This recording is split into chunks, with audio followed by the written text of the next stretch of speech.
You are a performing artist. That's your jam, right? So you live in Brisbane at the moment. Yeah, spending some time in Whitianga, which is beautiful. Yeah, I'll be going down to Wanganui, Whanganui, however you say it, however you prefer to say it. I have no bias. And then, is that your jam full time in Aussie? Yeah. I've been full time since 2011. Man, yeah, it was accident really.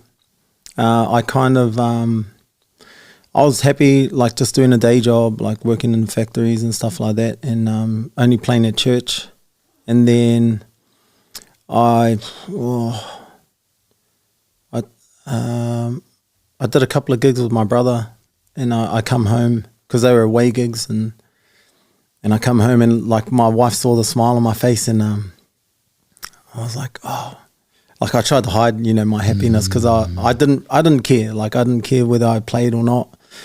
And she goes, you really like that, eh? And I was like, oh, I mean, I was all right. Yeah, kind of. I mean, yeah, it was cool to play in front of people and, and then she was like, oh, man. Because I had a few muso mates hitting me up and they were saying, oh, bro, join our band, we'll get these gigs lined up. And I was like, nah, bro, it's not for me. It's not my life. Yeah. It's not for my life. I'm not about that life, I'm just only going to play in church and, that's me. I'm safe here. This is my comfort zone. Yep. But inside I was like, oh, I'd love to, but no, all good. And then my wife was like, oh, all right, you can do 1 gig a month. And I was like, oh, are you sure? Are you sure? Are you sure, babe? Are you sure?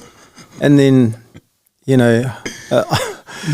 once we finished that conversation, like I literally walked out the door and I rung up my mate and I said, I'm in.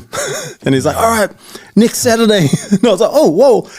Are you sure? And he's like, yeah, next Saturday we got a gig. And I was like, oh, okay. So, and then one thing led to another. By the end of that year, I was doing like 2 gigs a week. And then at the end of 2010, my boss sold the business and he said, oh, look, unfortunately, they don't want to keep anybody on. So you'll be made redundant. And I was like, oh, okay then. And then I had the conversation with my wife and we're like, oh, so what should we do? And I was like, well, I can get another job. She's like, yeah, okay.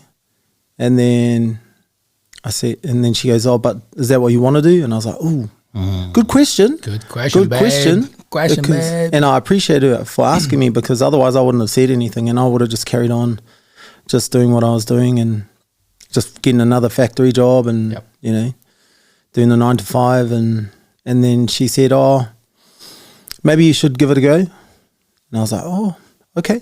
So we checked around and checked out some booking agents and stuff like that. And one guy got back to us and he said, oh, have you got a demo? Oh, actually, we did a demo. And he said, oh, look, I want you to come up for this audition. We run over 300 pubs in Australia. Wow. I think I can get you up to 5 nights a week if you'd be willing to come up and see if you can do this live and show us that you can do it live. And I was like, live is my thing. Like I don't like pre-recorded. Yep. I don't pre-record my loops. I make every loop on the spot. Like if I stuff it up, I'll stop and I'll redo it. Like yeah. So we went up there and did that, and he was like, yeah, I'll get back to you. Cool. And then I think I got made redundant on the 5th of November in 2010. And then by March, I got another job in between, like a day job. And then by March, I quit that job because he got me 4 nights a week, which was, still close to 5.